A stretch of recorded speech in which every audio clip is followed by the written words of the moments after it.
En esta clase lo que nosotros vamos a hacer es estudiar el problema más realista, ¿no? Vamos a tener una varilla metálica donde en el un extremo se encuentra una temperatura T sub 1 y al otro extremo se encuentra una temperatura T sub 2. No le podemos resolver a nuestro problema considerando un ANSATS de este tipo. Entonces tenemos que buscar otro tipo de ANSATS. Y eso lo vamos a hacer siguiendo dos caminos. Uno es el enfoque físico y el otro es un problema simplemente matemático.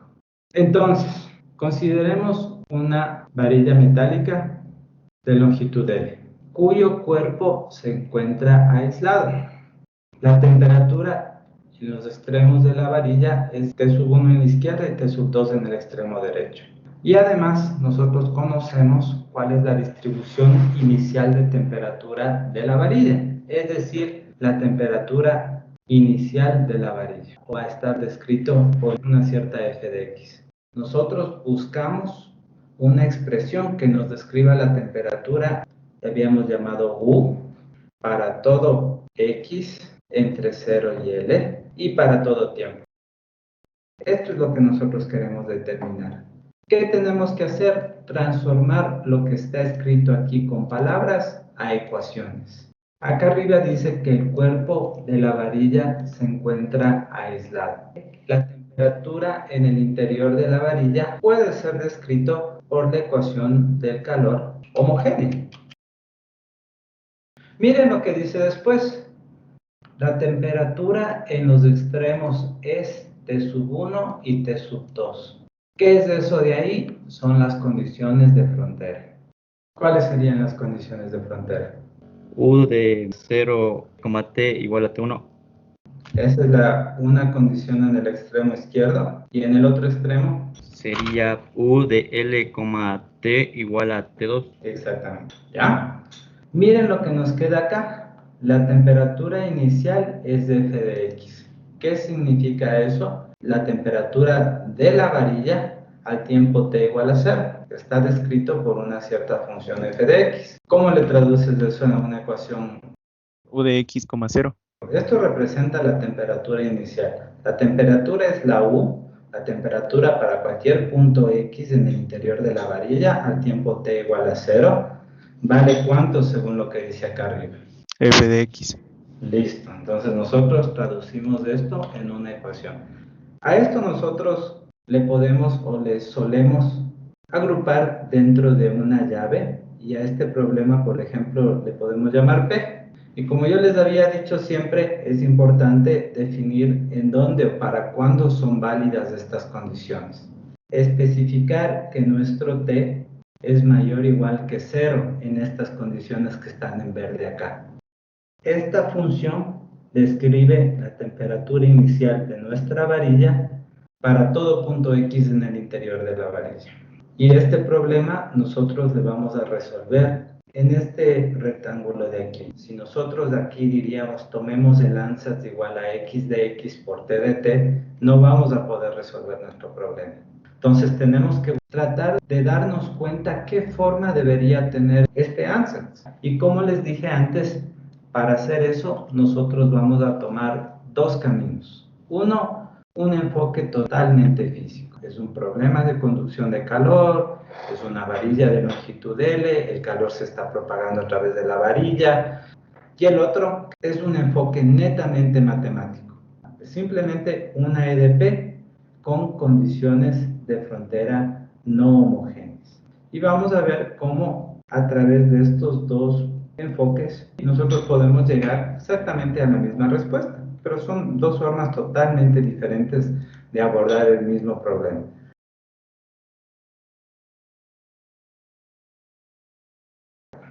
Listo, esta es nuestra varilla. Aquí lo que voy a hacer yo es dibujar el perfil de temperatura. ¿Qué es eso? Simplemente voy a dibujar la temperatura para cada punto de mi varilla al tiempo t igual a 0. Voy a dibujar la temperatura de mi varilla, U, para todo punto X en el interior de mi varilla, al tiempo 0. Miren cómo le he hecho coincidir el extremo izquierdo con mi origen del sistema de coordenadas y el derecho con el extremo L. Miren, aquí está. ¿Qué voy a poner yo en esta gráfica? Estos valores de temperatura, la temperatura de mi varilla. En el extremo izquierdo la temperatura es T1, digamos que está por acá. En el extremo X igual a L, la temperatura es T2, digamos que es mayor a T1. Entonces va a estar por acá, miren, T2. Este punto de aquí es el punto donde nuestra temperatura es máxima, es decir, donde pusimos nuestra fuente de calor y está más caliente. Entonces, pongámosle por acá arriba. ¿Qué va a pasar si ustedes cogen un aparatito y empiezan a tomar todos estos valores de temperatura, empiezan a ubicar en esta gráfica, como yo hice con estos 3 puntos, se va a formar algo así, que es precisamente la f de x de la cual habla nuestro problema. La temperatura inicial de la varilla está descrito por una cierta función f de x. Este es mi f de x. En función de lo que nosotros hemos visto, de lo que nosotros sabemos, de lo que nosotros observamos, vamos a tratar de ir dibujando cómo va cambiando esta distribución a medida que pasa el tiempo. Es decir, vamos a tratar de ver cómo cambia la temperatura de esa varilla. Entonces, miren lo que va a pasar para el siguiente instante. Fíjense, esto es lo que nosotros teníamos al tiempo t igual a 0. Nuestra condición dice que la temperatura en los extremos siempre, aquí dice clarito, miren, siempre va a ser T1 y T2. Entonces, en esta curva, lo que se va a mantener fijo va a ser precisamente este punto T1 y T2. Intuitivamente, según ustedes, ¿qué va a pasar con la temperatura en el resto de puntos? Se va a enfriar la varilla, ¿no es cierto? Entonces, este punto, digamos, ahora va a estar por acá, ¿ya? Y lo mismo para el resto de puntos. Entonces, después de un cierto tiempo, nuestra distribución de temperatura ha cambiado de esto que teníamos a la izquierda a esto que nosotros tenemos ahora a la derecha. ¿Qué va a pasar después de otro tiempito? Otra vez la temperatura en los extremos se va a mantener igual, va a seguir siendo T1 y T2 igualito, pero otra vez la temperatura en estos puntos va a seguir bajando. Entonces, después de un cierto tiempo ya no vamos a tener este valor, sino vamos a tener algo así, digamos. Lo único que nosotros tenemos certeza, porque esa era una condición del problema, es que estos puntos van a seguir estando ahí mismo. La temperatura en los extremos va a seguir siendo T1 y T2. Después de que pasa bastante tiempo, ¿cómo va a ser? ¿Qué forma va a tener la distribución de temperatura? Una recta. Exactamente. Lo que nosotros vamos a tener es esto de aquí. Nuestra temperatura de la varilla no puede ir debajo de esta recta. ¿Qué va a pasar después? ¿Cómo va a cambiar o qué va a pasar con esta distribución, perdón? Va a seguir siendo una recta. Exactamente. Nuestra distribución va a seguir siendo la misma. Ya no va a cambiar el estado de nuestro sistema. A esto de aquí nosotros le conocemos en física como el estado estacionario del sistema, cuando no cambia con el tiempo. Y esto de acá, a esto que teníamos antes, es el estado que se le conoce como transiente o transitorio. Vamos a darles un nombre, ¿ya? Por ejemplo, al estado estacionario le podemos llamar B, ¿sí? Y al estado transiente o transitorio le podemos llamar W. Miren lo que nosotros habíamos dicho. El estado estacionario ya no cambia con el tiempo. Este estado transitorio o transiente sí va a estar cambiando en el tiempo y también en el espacio. Esta B y esa W siguen siendo la temperatura de nuestra varilla. La distribución de temperatura de nuestra varilla, nosotros le podemos entender que está formada precisamente por un estado transiente más un estado estacionario, sin darnos cuenta qué es lo que nosotros acabamos de encontrar, ¿Qué creen que sea esto de aquí, chicos? Nuestro ANSAT. Exactamente. Este es el ANSAT de nuestro problema. No es nuestro x de x por t de t, es un W más un b de x. La distribución de temperatura UXT se puede considerar compuesta por un estado transiente que le llamamos W de XT y un estado estacionario que le llamamos B de X. Es decir, esto de aquí, que como dijo el compañero, es el ANSAT que nosotros podríamos utilizar para resolver nuestro problema. Así como antes nosotros teníamos que hallar nuestro X, nuestro T y después formar nuestra solución, tenemos que encontrar nuestro B de X, tenemos que encontrar nuestro W y si les encontramos, solo sumamos esas dos soluciones y eso sería todo. Entonces vamos a analizar eso paso por paso.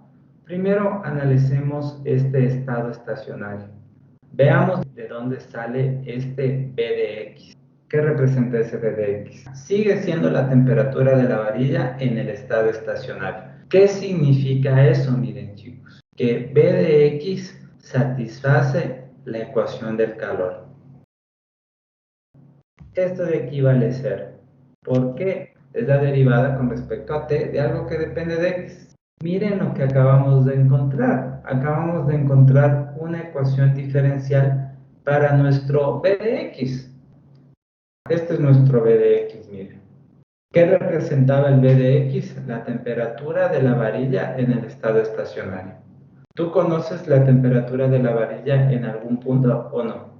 En el punto X igual a 0, la temperatura es T1. Y en el otro punto extremo en L, cuando vale la temperatura 2. Exactamente. La temperatura en los extremos de la varilla sigue siendo T sub 1 y T sub 2. Entonces miren lo que acabamos de encontrar. Una EDO de segundo orden con dos condiciones de frontera. A esto de aquí le voy a agrupar también en una llave y le voy a llamar así, miren, P sub B. Si la segunda derivada es igual a 0, eso significa que nuestro b' de x es igual a a y que nuestro b de x es igual a ax más b. Utilizamos nuestras condiciones, miren. B en 0 sería igual a b y sería igual a t sub 1. B en L sería igual a a por L más b, que es t sub 1, y esto sería igual a t sub 2. Entonces de aquí yo puedo despejar a ha sido igual a t sub 2 menos t sub 1 sobre L. Entonces ya tenemos mi constante b y ya tenemos nuestra constante a. Y le podemos reemplazar en esta solución de aquí. Y ya tenemos la solución para el estado estacionario. Nuestro b de x ha sido igual a t sub 2 menos t sub 1 sobre L por x más t sub 1. ¿Qué pueden concluir ustedes acerca de esta solución, chicos? Que es una recta. Que sí es una recta, exactamente. Lo que nosotros teorizamos acá arriba, cuando estábamos tratando de entender qué estaba pasando con la temperatura de nuestra varilla, sí ha sido cierto, miren. Efectivamente sí es una recta. Entonces veamos ahora qué pasa con el estado transiente de nuestro sistema. ¿Cómo nosotros podemos determinar esa otra función W? Entonces por un ratito yo dejé a un lado algo súper importante. Ya conocemos que nuestro ANSAT debe tener esta forma de acá. Entonces, ¿qué hacemos generalmente nosotros? ¿Qué hemos hecho siempre cuando ya tenemos el ANSAT? Le derivamos al ANSAT, que es nuestra ecuación 4, y luego le vamos a reemplazar en nuestra EDP, que es la ecuación 1. Tenemos que hallar la primera derivada de u con respecto a t y la segunda derivada de u con respecto a x. La derivada parcial con respecto a t de u, ¿qué es u? Es esto de acá, miren. Derivemos parcialmente. La derivada parcial de w con respecto a t sería igual a w de t de xt. Y la derivada parcial de b de x con respecto a t, ¿cuánto vale? 0. 0. Entonces solo nos queda eso de ahí, ¿ya? Hagamos lo mismo, pero calculemos la segunda derivada con respecto a x. Otra vez de nuestro u, que es esta cosa de aquí. ¿A qué sería igual? Sería igual a w de xx más vxx. 2' ya. ¿Por qué le pongo 2' y no xx? Acuérdense de esto, chicos, es un pequeño detalle. Esta notación es para denotar derivadas parciales. Esta de acá que ustedes utilizaban en Edo es para denotar derivadas totales. Podríamos hacer algo más aquí, tal vez. V2' es 0. Sí, ¿por qué vale 0? Fíjense, esto es algo que nosotros vimos acá arriba, miren, justo en la ecuación 5. Aquí está, miren. B2' de x vale 0. Les voy a poner así, miren, por la ecuación 5. Listo. Entonces, reemplacemos esto en nuestra ecuación diferencial parcial.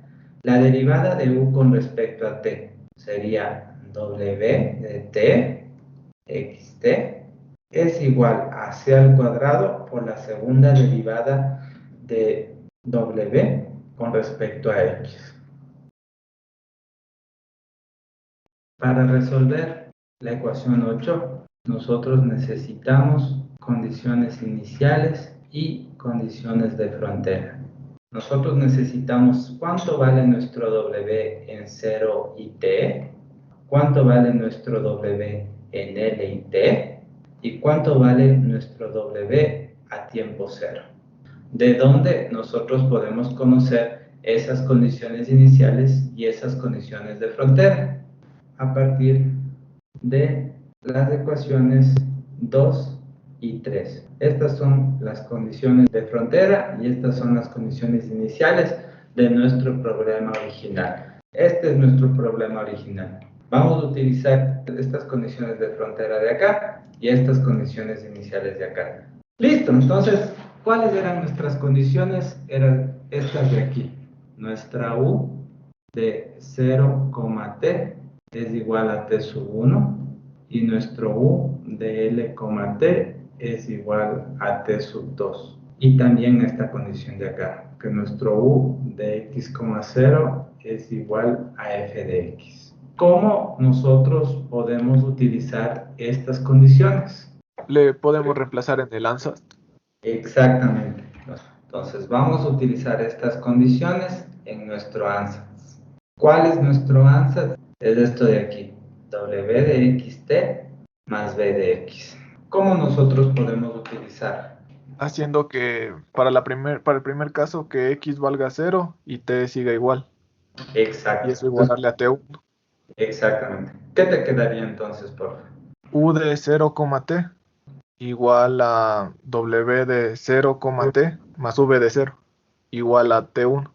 Exactamente. ¿Qué más podrían hacer aquí, chicos?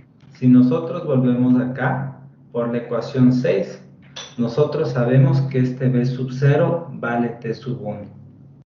Entonces, fíjense lo que nosotros acabamos de obtener. Justo lo que yo les había dicho que necesitamos para completarle a este problema de acá. Encontramos ahorita una condición de frontera. Esta condición de aquí. Ayúdame con la segunda condición, por favor. Sería u de L, t igual a w L, t Exacto. más v L igual a t2. Exactamente, gracias. Listo. ¿Qué más podríamos reemplazar en esta expresión de aquí? Arriba nosotros ya vimos en la ecuación 6 que la temperatura en los extremos de la varilla seguía siendo T sub 1 y T sub 2. Entonces, si reemplazamos esto, este W de LT también va a ser igual a 0. Bien, ya tenemos nuestra ecuación con dos condiciones de frontera. Solo nos falta la condición inicial. U de x0 es igual a W de x0 más B de x. Y esto es igual a f de x. ¿Qué podemos hacer con esta expresión? Por eso nosotros tenemos que entender qué es lo que estamos haciendo. ¿Qué harían con esa expresión que está en azul? ¿Y por qué? Despejar el WX0, Exacto, ¿por qué? por lo que es una condición que necesitamos para resolver el problema. Exactamente, ¿ya? Fíjense, chicos, tenemos la ecuación, condiciones de frontera. ¿Por qué nosotros despejamos el WX0? Porque es la condición inicial que nos falta para resolver el problema, como dice el compañero. Exactamente. Si nosotros juntamos las ecuaciones, nosotros podemos construir este problema de aquí, miren. Esta sería nuestra ecuación diferencial para el W. Estas serían las condiciones de frontera y estas serían las condiciones iniciales. Bueno, la condición inicial. A todo esto yo le voy a agrupar dentro de una llavecita, esta llavecita de acá, y le voy a dar un nombre. P sub W, ¿ya? Ese es el problema para W. Esta X está definida entre 0 y L, este T es mayor o igual que 0, y esta ecuación nosotros la resolvemos en este rectángulo que está aquí. Listo. ¿Qué pueden observar ustedes acerca de esta ecuación? Que nosotros hayamos llegado a esto son excelentes, buenas noticias. ¿Por qué? Eso ya resolvimos. Exactamente. Esto ya resolvimos, ya sabemos cómo resolver. Tal vez esta cosa de aquí les confunde. Le voy a dejar por acá un ratito. Pero es como si ustedes tuvieran acá g de x. Este problema ustedes ya saben exactamente cómo resolver.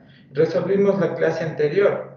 Este problema sí se resuelve tomando nuestro W como un x de x por un t de t. Este es un problema de conducción de calor con condiciones de Dirichlet homogéneas. Entonces ya sabemos cuál es esta respuesta en realidad, cuya solución va a estar dada por esto de aquí. Miren, chicos, si no me creen, le voy a llevar a la otra página, ¿ya? Fíjense, este es el problema que resolvimos la clase anterior. Este de aquí. Sí se le ve, ¿no es cierto? Eso no es el mismo problema. Es exactamente el mismo problema, solo que con W y no con B y con G de X. Pero es el mismo problema. Entonces, ahorita nosotros, ¿qué debemos hacer? Tomar lanzas de x de x por t de t, se va a separar exactamente en estas dos ecuaciones, le vamos a resolver, vamos a obtener esto de aquí, esto de acá, vamos a juntar y vamos a obtener esta solución de aquí. ¿Qué va a ser lo único diferente? Que no va a ser nuestro U, sino va a ser nuestro W. ¿Cuál va a ser mi solución? El WXT va a ser igual a la suma desde n igual a 1 hasta el infinito de c sub n por el seno de n pi x sobre l por e a la menos c al cuadrado n al cuadrado pi cuadrado sobre l cuadrado por t. ¿Se dan cuenta? Yo pude haber simplemente copiado esta cosa de acá y cambiar el u por el w. Así de simple. ¿Está claro, chicos? Si por si acaso no saben cuando estén estudiando esto de dónde sale esta ecuación en rojo, revisen el capítulo 6.1, es decir, lo que nosotros hicimos en la clase anterior. Ustedes van a ver que es este problema el que resolvimos. ¿Cómo van a estar dados estos coeficientes C sub n? Van a estar dados por esta expresión que también encontramos en la clase anterior, esta de acá. Ahora no tenemos f de x, tenemos g de x, pero el g de x es esta cosa rara que le voy a volver a poner acá. Entonces, ¿qué deberemos cambiar en esa expresión? Que tenemos que reemplazar eso por f de x menos b de x. Nuestro c sub n sería esto de aquí. Finalmente, ya tenemos nuestro w de xt, nuestro b de x, podemos formar nuestra solución. Nuestro u de xt va a ser la suma de esas dos soluciones. Nuestro u de xt va a ser igual a nuestro w y más nuestro b de x. Este de aquí es nuestro W de xt. Esto de acá es nuestro b de x. Y eso sería todo.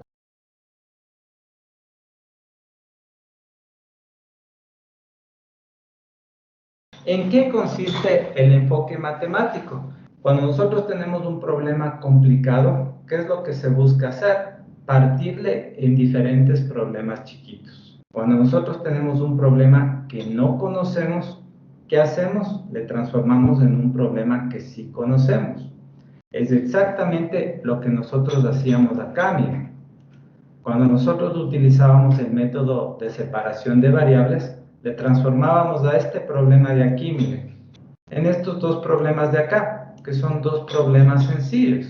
Cuando ustedes integraban y tenían una integral rara y tomaban un cambio de variable, ¿qué estaban haciendo? Estaban transformando un problema que no conocían en un problema que es mucho más sencillo. Entonces, eso vamos a hacer ahorita. ¿En qué consiste ese enfoque? En elegir adecuadamente un ansatz tal que transforme el problema P, que es un problema con condiciones de frontera no homogéneas, en otro problema, pero que tenga condiciones de frontera homogéneas. ¿Por qué? Porque esto sí sabemos cómo resolver. Entonces, la gran pregunta es cómo nosotros elegimos este ansatz. ¿Cómo nosotros nos damos cuenta de la forma que debe tener esta función? A veces es por práctica, ¿no es cierto? Prueba y error. Intentas una cosa, no te sale, intentas otra, si te sale. Entonces, para la próxima vez ya te das cuenta de que tienes que hacer por ese camino. Entonces, haciendo de esa forma, en realidad el ansatz que nos va a permitir hacer esto de aquí, que nosotros queremos, es este que está arriba, justo este de aquí. ¿Qué hacemos cuando tenemos un ansatz? Le vamos a derivar a la ecuación 4 y vamos a reemplazar en la ecuación 1, en nuestra ecuación diferencial. Me voy a saltar unos pasitos. Miren, ¿cuál era mi ecuación diferencial? Era la derivada de u con respecto a t es igual a c al cuadrado por la derivada de u con respecto a x. Le reemplazo a mi u. Calculemos esas derivadas. La derivada del primer término con respecto a t sería w sub t. La derivada del b de x con respecto a t es 0. Y al otro lado, nosotros tendríamos c al cuadrado por wx de x más c al cuadrado por b2' de x. Entonces, si ustedes se fijan aquí, esto de aquí es la ecuación del calor, pero es una ecuación no homogénea. Es decir, miren, entonces, ¿cómo nosotros resolvemos esta ecuación que tenemos ahorita? En este punto, nosotros podemos exigir dos cosas. Primero, nosotros podemos exigir que nuestro W satisfaga la ecuación del calor. O que nuestro c al cuadrado por d2' de x sea igual a 0.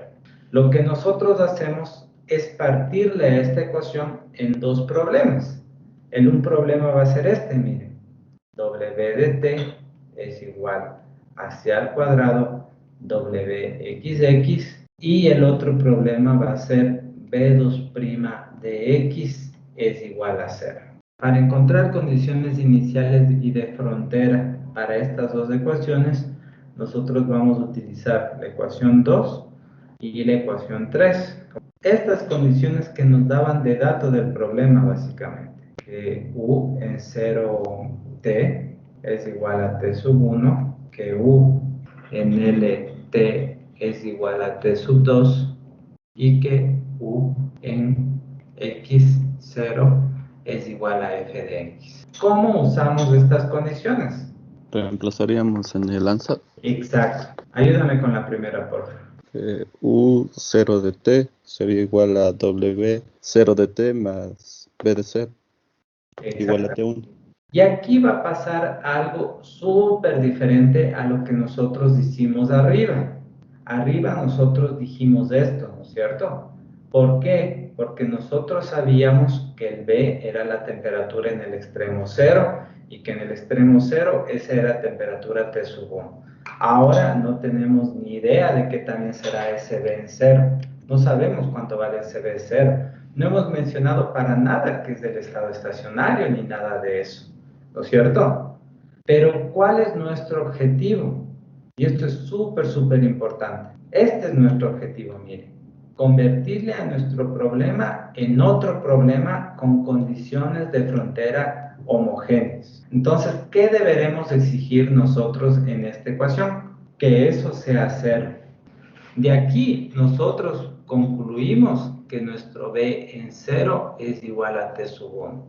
Y miren, la otra condición, que nuestro U de LT es igual a W de LT más BL es igual a T sub 2. Tenemos que exigir que esto sea cero para tener condiciones de frontera homogéneas. Y de aquí concluimos que nuestro B sub L es igual a T sub 2. Y finalmente, la última condición, nuestra U de X0 es igual a W de X0 más B de X, y esto es igual a F de X.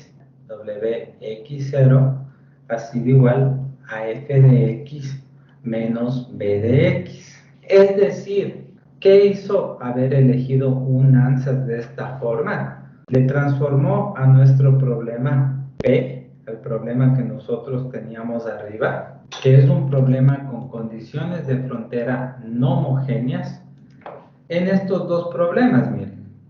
Un problema con condiciones de Dirichlet homogéneas, que sí sabemos resolver, y una ED de segundo orden.